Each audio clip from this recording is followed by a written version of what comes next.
Hello students, my self Mohammad Alam Ansari. तो हम पढ़ रहे थे अपने इस YouTube channel Alam foundation classes के माध्यम से क्लास 11th की फिजिक्स, जिसमें हमने क्या पढ़ा था, motion in a straight line. इस चैप्टर के अंतर्गत हमने एक्सेलरेशन तक कवर आउट किया था। पिछले वीडियो लेक्चर में पार्ट 4 में मैंने कुछ न्यूमेरिकल्स प्रॉब्लम्स आपसे डिस्कस किए थे। अभी कुछ और न्यूमेरिकल प्रॉब्लम्स डिस्कस करूंगा। उससे पहले मैं आज एक नए टॉपिक को कवर करना चाहता हूं इस चैप्टर में, जो मैंने यहाँ पे बोर्ड पे लिख रखा है, equations for uniformly accelerated motion. यानी कि कोई ऐसी बॉडी जो एक समान रफ्तार से गति कर रही है, उसके लिए इक्वेशन बनाना है हमें। तो इक्वेशन ऑफ मोशन भी कह सकते हैं हम, लेकिन एक कंफ्यूजन है कि सर इक्वेशन मोशन के लिए इक्वेशन का क्या मतलब है, गति के समीकरण का क्या मतलब है। तो यार, जो गति के पैरामीटर्स हैं, जैसे मैंने बताया आपको, initial velocity, final velocity, acceleration, time, distance, displacement, जो भी चीजें हैं, ठीक है।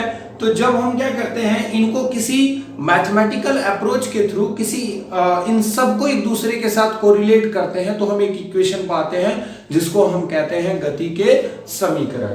अर्थात मैं ऐसे कह सकता हूं कि जो ऐसी वस्तु जिसका वेग, जिसका त्वरण, जिसका विस्थापन, जिसके गति में लिया गया समय, इन सब के मध्य अगर हम संबंध बताते हो किसी गणितीय समीकरण द्वारा, तो ऐसे समीकरण को हम कहते हैं क्या, इक्वेशन ऑफ मोशन, गति के समीकरण।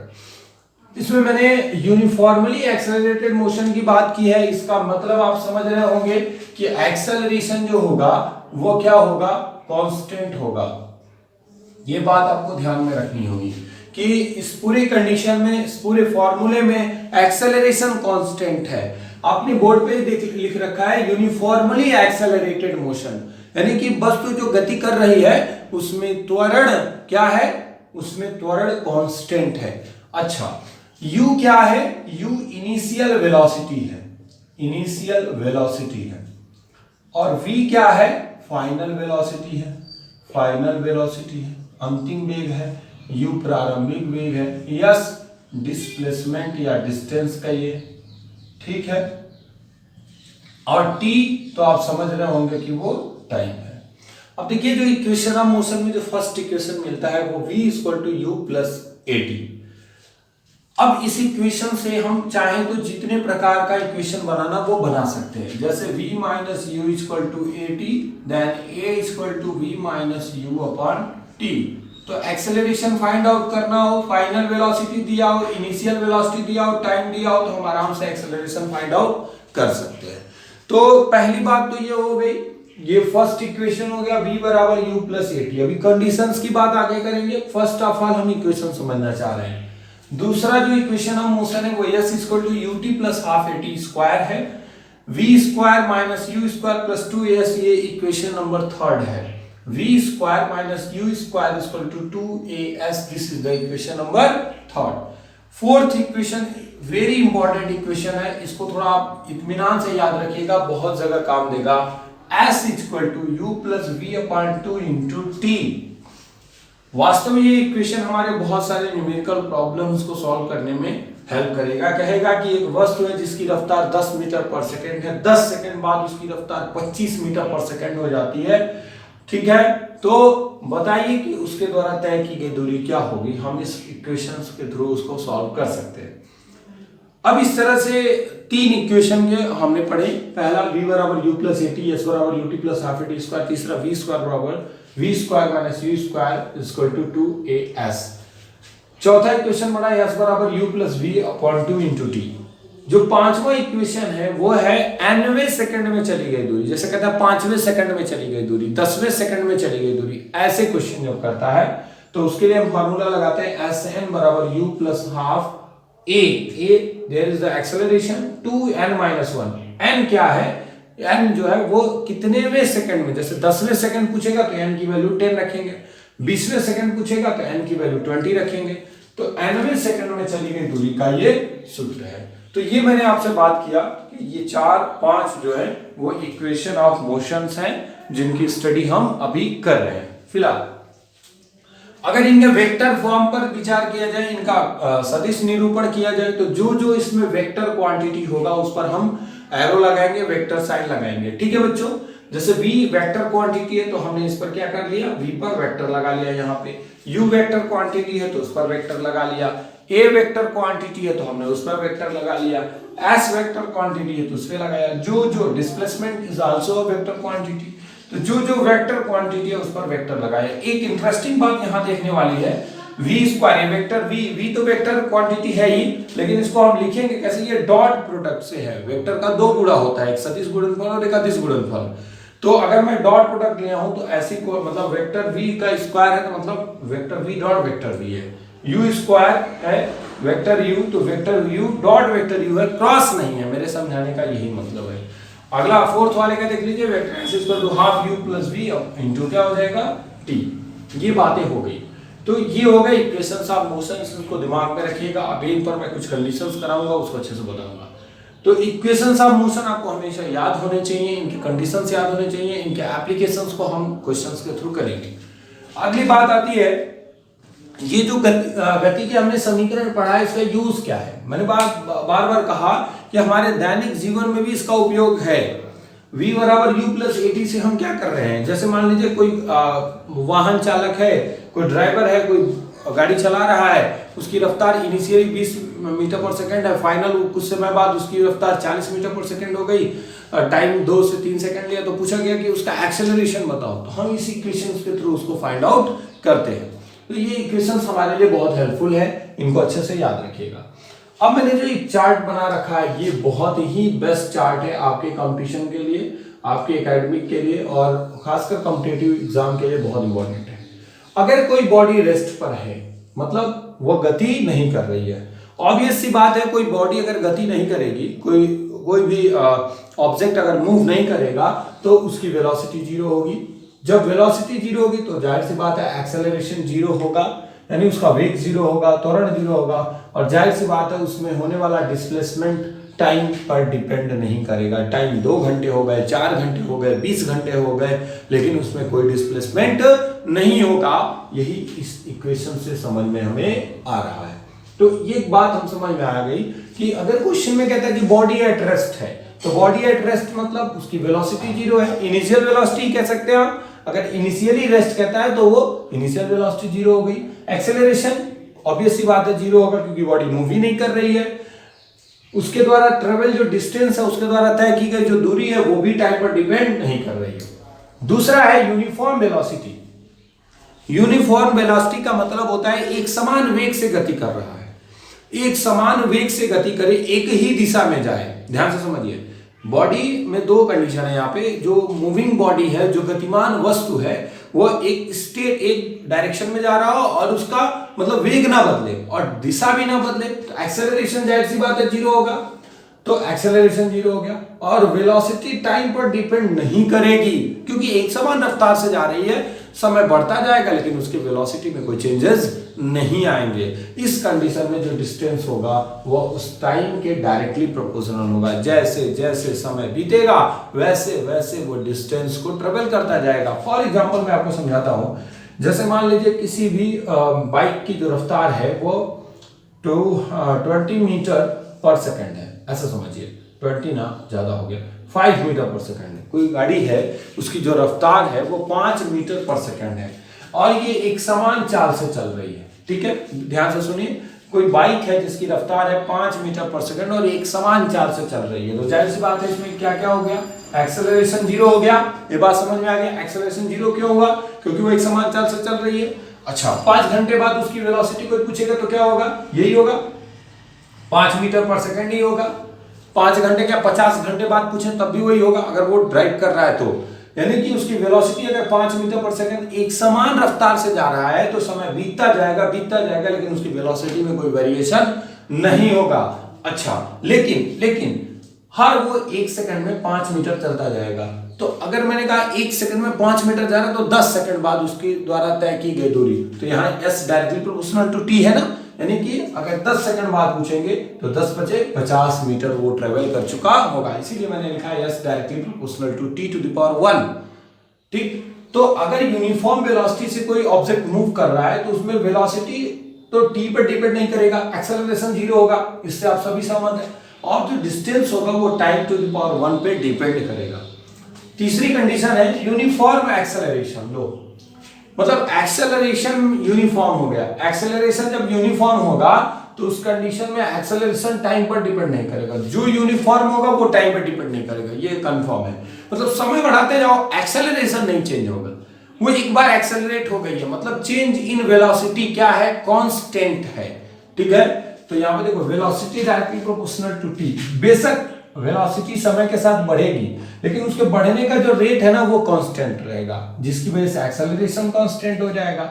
और एक्सेलरेशन जब कांस्टेंट हो जाएगा मतलब उसके द्वारा ट्रेवल जो डिस्टेंस होगी वो क्या होगी, टी स्क्वायर होगी। उसके द्वारा ट्रेवल जो डिस्टेंस हो जाएगी वो टी टू द पावर 2 पे डिपेंड करने लगेगी। इक्वेशन नंबर सेकंड आपने देखा एस बराबर UT plus half A T square के अकॉर्डिंग। तो अगर मतलब वो अब यहाँ पे देखिए, अगर उसकी वेलोसिटी 5 मीटर पर सेकंड है, ठीक है 5 मीटर पर सेकंड, तो अब ध्यान से देखो उसकी वेलोसिटी 5 मीटर पर सेकंड है, 2 सेकंड बाद कितना हो गया, 10 हो गया। अगले 2 सेकंड बाद कितना हो गया, 15 हो गया। मतलब इंक्रीजमेंट ऐसा होगा कि एक्सेलरेशन हमेशा कांस्टेंट रहेगा। अब जो डिस्टेंस आएगा, मान लीजिए यहाँ पे अगर 10 सेकंड बाद पूछ रहे थे तो कितना हो रहा था, 50 हो रहा था। यहाँ 10 सेकंड बाद पूछेंगे तो फिर वो 500 हो जाएगा, 10 का स्क्वायर। ठीक है, चेंज इन वेलोसिटी हमेशा ध्यान रखना है, वो कांस्टेंट है। यूनिफॉर्म एक्सेलरेशन से मूव कर रहा है तो जो डिस्टेंस ट्रेवल करेगा वो directly proportional to T square होगा। क्वेश्चन जो आते हैं एग्जाम में ऑब्जेक्टिव, वो ऐसे ऑप्शन देके आते हैं और उसको आपको सॉल्व करना होता है। अगला जो सबसे इंपॉर्टेंट कंडीशन है वो है नॉन यूनिफॉर्म एक्सेलरेशन, मतलब उसका एक्सेलरेशन भी हर सेकंड चेंज हो रहा है। ठीक है, अगर ऐसी कंडीशन है तो जो वेलोसिटी है वो टी के स्क्वायर होगी या उससे ज्यादा भी हो सकता है, कुछ कहा नहीं जा सकता। एक्सेलरेशन जो होगा वो टी पर डिपेंड करेगा, हर सेकंड उसका एक्सेलरेशन बदलेगा, उससे ज्यादा भी हो सकता है। और जो यस है, जो डिस्टेंस है वो directly proportional T to the power cube होगा या उससे ज्यादा हो सकता है। ये डिपेंड करता है कि उसका एक्सेलरेशन किस तरह से चेंज हो रहा है। ठीक है, तो अगर मैंने 4 कंडीशंस की आपसे बात की है, ये एप्लीकेशंस बहुत अच्छे से समझिए। थ्योरी बहुत इंपॉर्टेंट है, मैंने आपसे पहले भी कहा था, नीरज कुमार सर ने लिखा है nobody can be solve any, nobody can be complete या nobody can be crack any competitive examination by the solving of problems. सिर्फ सवाल लगा करके आप किसी कॉम्पिटिटिव एग्जामिनेशन को नहीं निकाल सकते, अपने एकेडमिक को नहीं अच्छा कर सकते if you have no idea about your theoretical knowledge. तो फर्स्ट ऑफ ऑल आप अपने कॉन्सेप्ट को समझिए, अपनी थ्योरी समझिए, इसके पीछे का जो कॉन्सेप्ट है वो अच्छे से समझ लीजिए, न्यूमेरिकल आसान हो जाएगा और बहुत अच्छे से आप कर पाएंगे। तो इस तरह से मैंने बताया बॉडी रेस्ट पे होगी तो उसके लिए वी, ए और एस क्या क्या होंगे, कैसे चेंज होंगे, कैसे नहीं चेंज होंगे। यूनिफॉर्म होगा, यूनिफॉर्म वेलोसिटी होगी, एक्सेलरेशन 0 होगा, यूनिफॉर्म एक्सेलरेशन होगा, एक्सेलरेशन नॉन यूनिफॉर्म होगा, मतलब हो गया कि असमान त्वरण, हिंदी बता दे रहे हैं, असमान त्वरण, समान त्वरण, शून्य त्वरण, एक समान वेग और ये स्थिर। तो इस तरह से आप चाहें तो चार्ट बना सकते हैं, अपने नोट्स में कंप्लीट कर सकते हैं। तो प्लीज जल्दी से इसको नोट करिए, तो फिर मैं आगे बढ़ूं, जल्दी से पॉज करके इसको नोट कर लीजिए। चलिए बच्चों, अब आगे बढ़ते हैं। अब आगे थोड़ी सी चीजें समझते हैं, कंडीशंस की बात करते हैं हम। अब कंडीशंस की बात करते हैं। फर्स्ट कंडीशन, जब वस्तु विरामावस्था से गति करे, विरामावस्था से गति करे, ठीक है, मतलब रेस्ट पर हो, इनिशियली वो रेस्ट पर हो। तो यार जब ऑब्जेक्ट इनिशियली रेस्ट पर होगा तो व्हाट हैपन, जब वस्तु विरामावस्था से गति करेगी, इनिशियली वो रेस्ट पर होगी, तो उस कंडीशन में u0, तो जो पहला इक्वेशन बनेगा वो v बराबर 0 प्लस at, ठीक है, u तो खत्म हो चुका।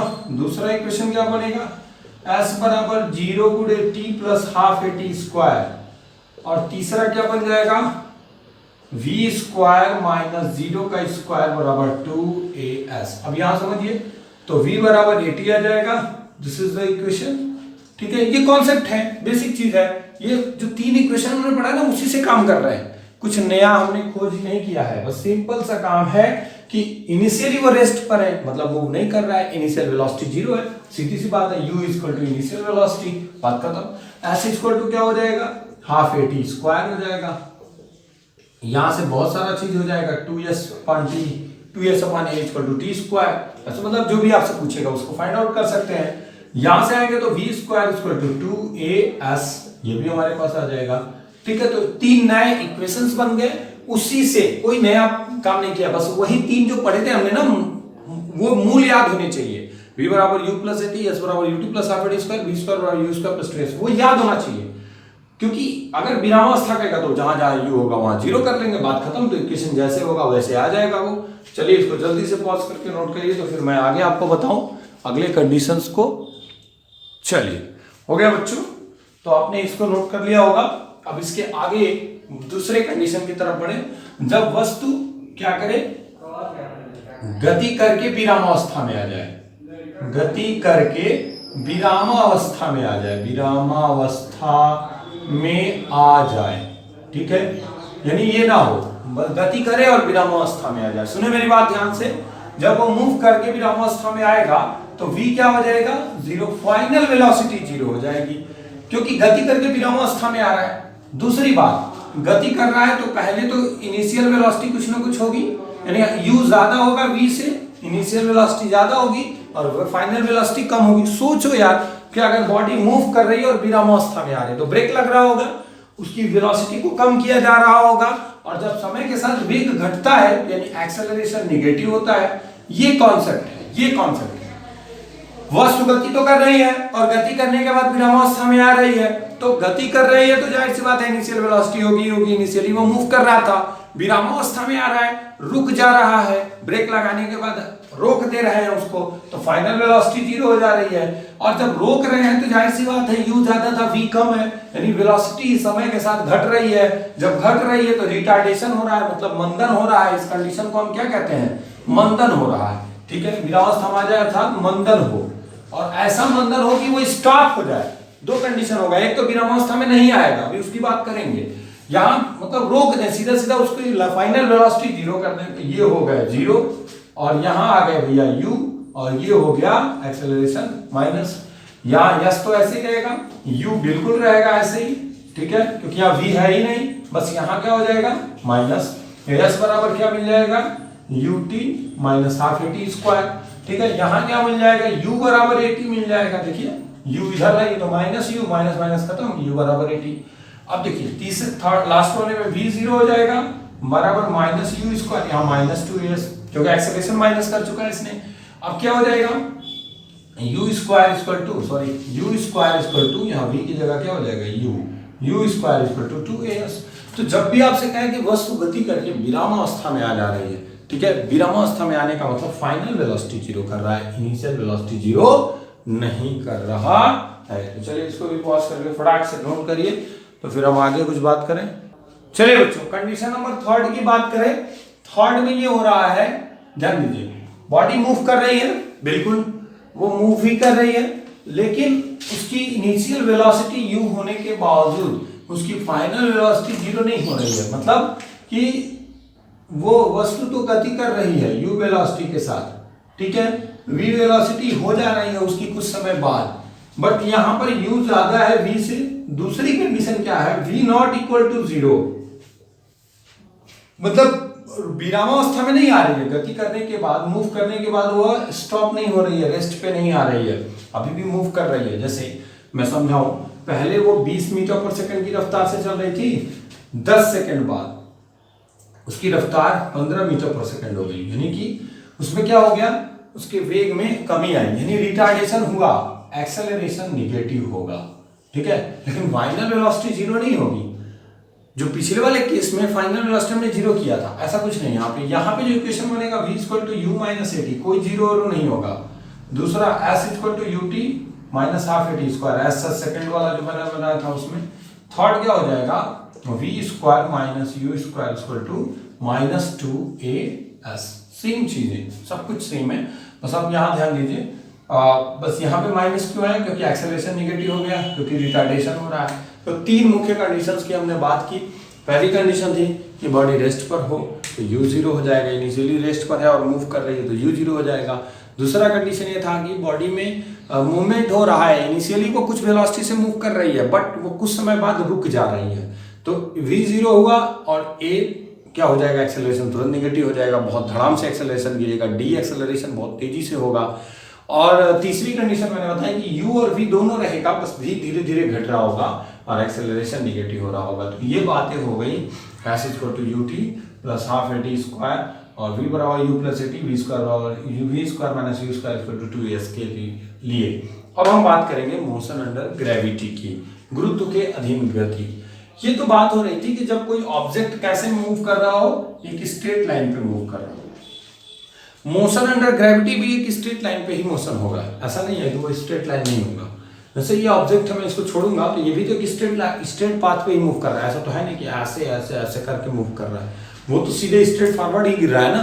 बट एक चीज इंपॉर्टेंट रखनी है, यहाँ पर ए नहीं रहेगा, जी हो जाएगा, क्योंकि यहाँ पे जब कोई चीज फ्री फॉल करेगा या छोड़ा जाएगा या फेंका जाएगा किसी हाइट से या किसी हाइट पर खड़े होकर के, कोई टावर पे कोई आदमी खड़ा हो गया बॉल थ्रो कर रहा है, तो वहां पे ए जो है वो चेंज हो जाता है जी में, यानी एक्सेलरेशन को हम जी से डिनोट करेंगे, और जो यस होती है उसको हम एच से डिनोट करते हैं, यानी हाइट लेना शुरू कर देते हैं। उस ऑब्जेक्ट का क्या लेते हैं, हाइट लेते हैं। कहां से हाइट लेते हैं, फ्रॉम अर्थ सरफेस, अर्थ के सरफेस से। ठीक है ना बच्चों, ये बात आप ध्यान रखेंगे। और अब हम पढ़ेंगे equation of motion under gravity. ठीक है, इसको पॉज करके नोट करिए।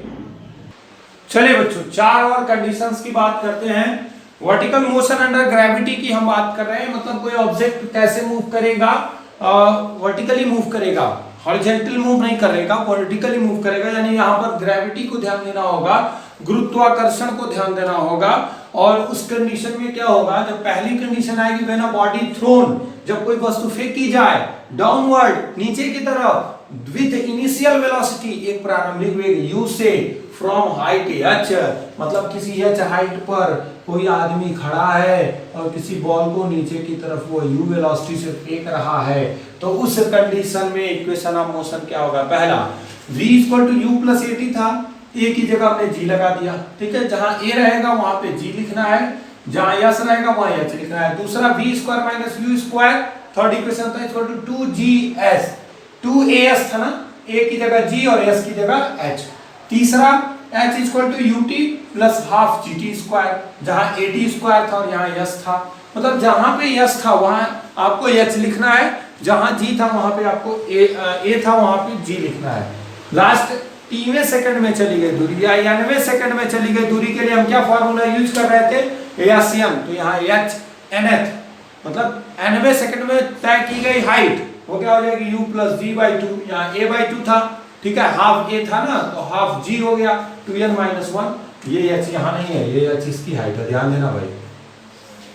आगे कहता है इन फ्री फॉल कंडीशन, यानी कि कुछ हाइट पर कोई आदमी चढ़ गया है, जैसे मैंने ये पेन पकड़ लिया और इसको छोड़ दिया, मतलब ना थ्रो किया फेंका नहीं, इसको फ्री फॉल छोड़ दिया, तो छोड़ेंगे तो हमने कोई इनिशियल वेलोसिटी नहीं दी, तो जब ऐसी कंडीशन आएगी तो u 0 होगा।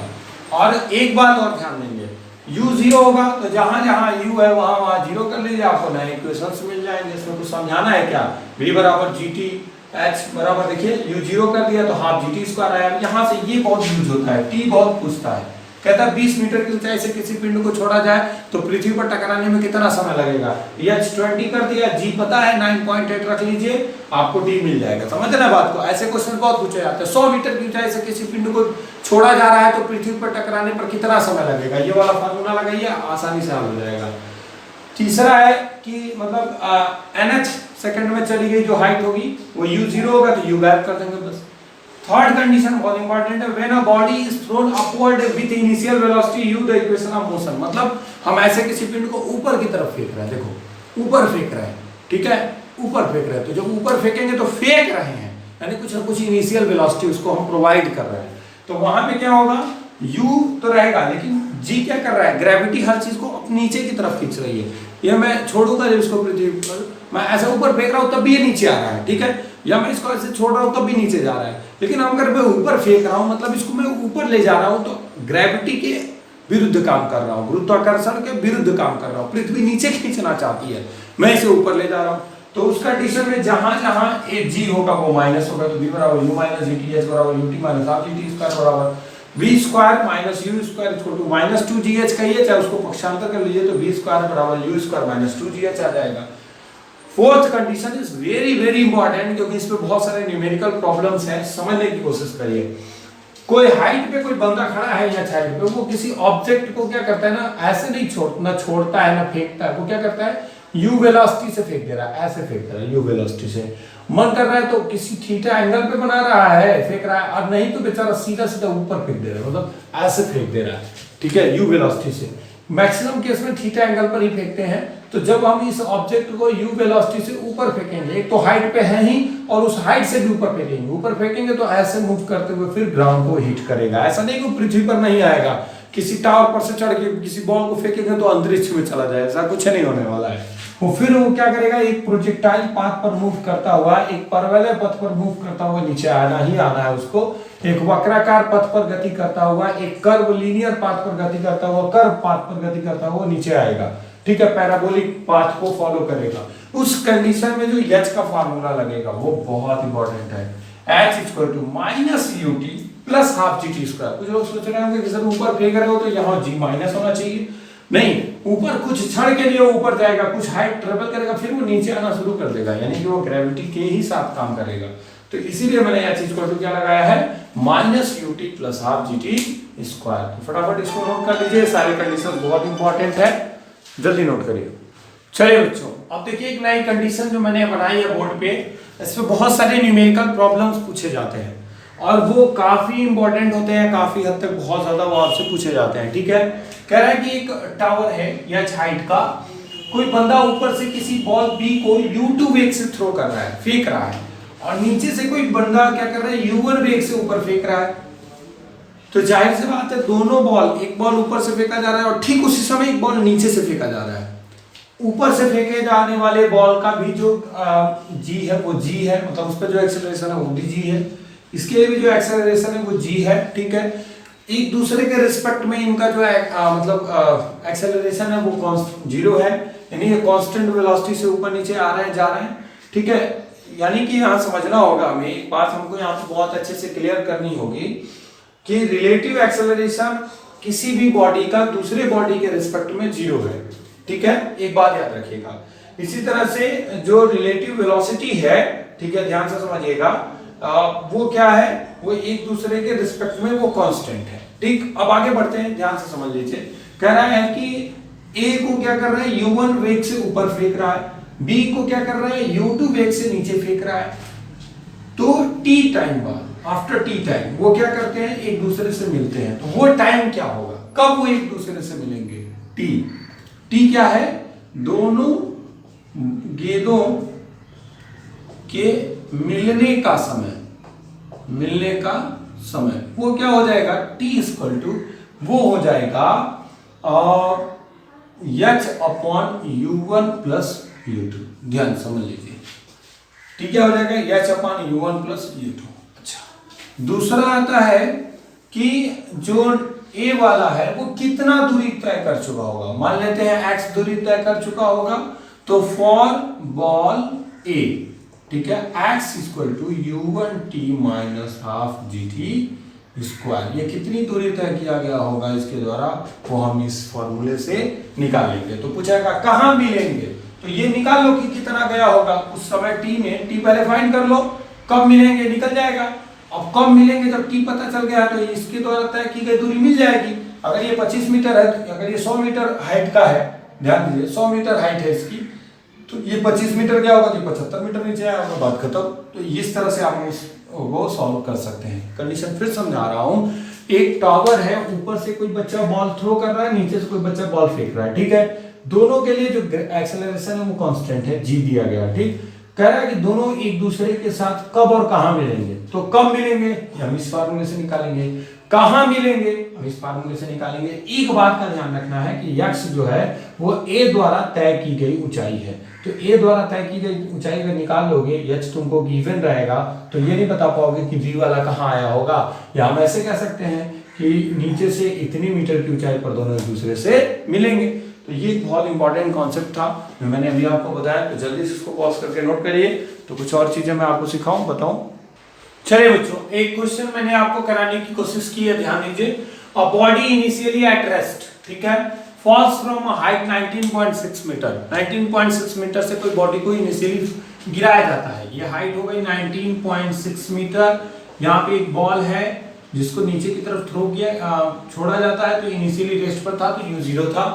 Find the time taken by the body travel last metre distance. ध्यान से समझिएगा, मतलब कि 19.6 मीटर है ना, यानी कि 1 मीटर डिस्टेंस, लास्ट का जो 1 मीटर का डिस्टेंस है, इसको ट्रेवल करने में वो कितना टाइम लिया होगा। ये नहीं कह रहा है कि यहां से यहां तक जाने में वो कितना समय लेगा। क्वेश्चन इसीलिए मैंने कहा कि बहुत अच्छा है। ये नहीं पूछ रहा है कि आपको यहां से बॉल फेंक रहे हो तो यहां जाने में कितना टाइम लग रहा है ना, आपसे पूछ रहा है कि वो लास्ट वाली 1 मीटर की डिस्टेंस को ट्रेवल करने में कितना टाइम ले रहा है। तो कोई बात नहीं यार, चलो इसको सॉल्व करते हैं। देखो कितना आसान है ये। तो पहली बात तो h equal to ut plus half g t square लगाएंगे, जाहिर सी बात ये खत्म हो गया। h equal to half g t square, तो t इक्वल टू क्या हो जाएगा under root 2 h upon g. तो पहले 19.6 मीटर की दूरी तय करने में कंप्लीट यहां तक आने में लिया गया समय निकालो। तो t बराबर रूट में 2 इंटू 19.6 अपान 9.8, इससे कैंसिल होगा दो बार में, रूट 4 की वैल्यू क्या आ जाएगी 2 सेकेंड। यानी कि अगर वो यहां से गिरता है और इस ग्राउंड को हिट करना चाहता है तो 2 सेकंड का समय लगेगा। ऐसे ही देख लो यार कि 1 सेकंड में वो 9.8 मीटर जाएगा, तो 2 सेकंड में कितना जाएगा 19.6 मीटर। अरे भाई वो एक्सेलरेशन है ना, उसी के अकॉर्डिंग हम फाइंड आउट कर लेंगे। तो टी कितना है 2 सेकंड, 2 सेकंड में ग्राउंड को हिट कर लेगा। लेकिन अभी हमें क्या बताना है कि लास्ट का 1 मीटर ट्रेवल करने में कितना टाइम लगेगा। अगर 1 मीटर ट्रेवल करने में निकालना है तो यहां से यहां तक की डिस्टेंस कितनी होगी, वो हो जाएगी 18.6 मीटर। तो अब निकालो 18.6 मीटर ट्रेवल करने में कितना समय लगेगा। 18.6 मीटर दूरी तय करने में लगा समय ऐसे निकाल लेंगे। वो कितना हो जाएगा बताइए, t2 बराबर अंडर रूट 2 इंटू एच की जगह 18.6 अपॉन 9.8। जब इसको आप सॉल्व करोगे तो ये 1.95 आएगा। ठीक है, आप सॉल्व करिएगा आराम से बिना से। तो ये जो आंसर आएगा इसका T2 का वो 1.9 सेकंड आएगा। अच्छा अब देखो 19.6 मीटर की दूरी तय करने में लगा समय 2 सेकंड, 18.6 मीटर की दूरी तय करने में लगा समय 1.95 सेकंड।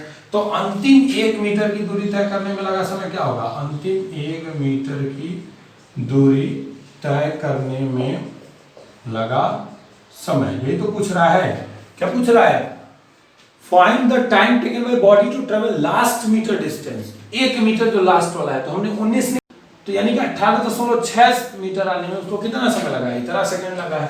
तो लास्ट वाले में लगा समय t बराबर क्या हो जाएगा, t1 माइनस t2, तो क्या हो जाएगा 2 माइनस 1.95 यानी कि 0.05 second. This is your answer. समझ में गया।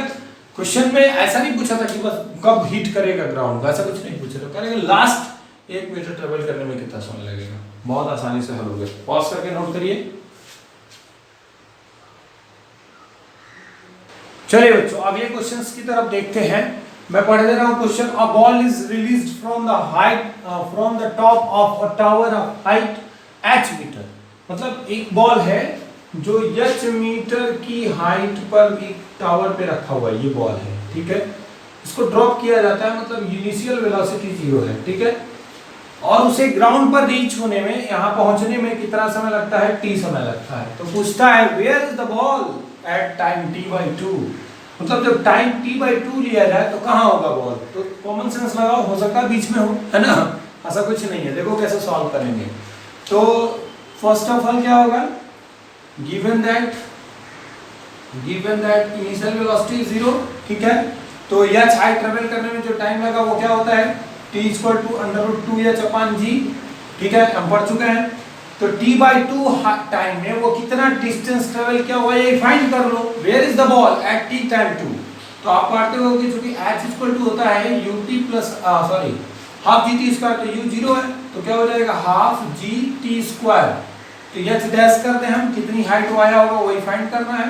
हाफ g रहने दीजिए, t की जगह है t/2 का स्क्वायर, तो h dash equal to half g t square by 4। अच्छा t स्क्वायर की वैल्यू क्या होगी बताइए, h dash equal to half g into t square की वैल्यू होगी 2h अपॉन g अपॉन 4। अब क्या हो जाएगा, h dash equal to g से g शहीद हो गया। ठीक है, तो ये जो ठीक है, ये 2 4 जा 8 यानी कि 2h अपॉन 8 यानी h डैश इक्वल टू क्या हो जाएगा h अपॉन 4। यानी जो बॉल होगा वो t/2 टाइम पर ये पूरी हाइट जो h है ना, इसका h/4 डिस्टेंस वो ट्रेवल किया होगा। समझ में, 20 मीटर अगर हाइट होगी तो वो 5 मीटर ट्रेवल किया होगा t/2 सेकंड में, यानी अगले 15 मिनट उसे ट्रेवल करने में कितने मिनट लगे होंगे, केवल और केवल t/2 ही लगा होगा। यानी अगर यहां से यहां तक आने में उसे 10 सेकंड लगते हैं तो 5 मीटर ट्रेवल करने में केवल 5 मीटर लग जाएगा, और उसके बाद के जितने डिस्टेंस होंगे उनको ट्रेवल करने में उसे केवल 5 मीटर लगेगा। यानी कि जैसे से नीचे आएगा उसकी वेलोसिटी इंक्रीज करेगी, वो बहुत तेजी से एक्सेलरेट होगा। ठीक है, तो इस क्वेश्चन को पॉज करके नोट कर लीजिए। अगले वीडियो लेक्चर में हम आपको इक्वेशन ऑफ मोशंस प्रूफ कराएंगे और साथ ही साथ हम ग्राफ आपको पढ़ाएंगे। अगला वीडियो लेक्चर थोड़ा लंबा होगा, 40 से 50 मिनट का होगा। ये वीडियो लेक्चर यहीं पर आज कवर करते हैं। मेरा वीडियो आपको पसंद आया तो प्लीज़ मेरे चैनल को सब्सक्राइब कर दीजिए, वीडियो को लाइक कर दीजिए, शेयर कर दीजिए ज़्यादा से ज़्यादा लोगों में, ताकि उनको भी बेनिफिट मिल सके। मेरा वीडियो पूरा देखने के लिए आपको बहुत बहुत धन्यवाद। कमेंट करके बताइए आपको वीडियो कैसा लगा। Thank you.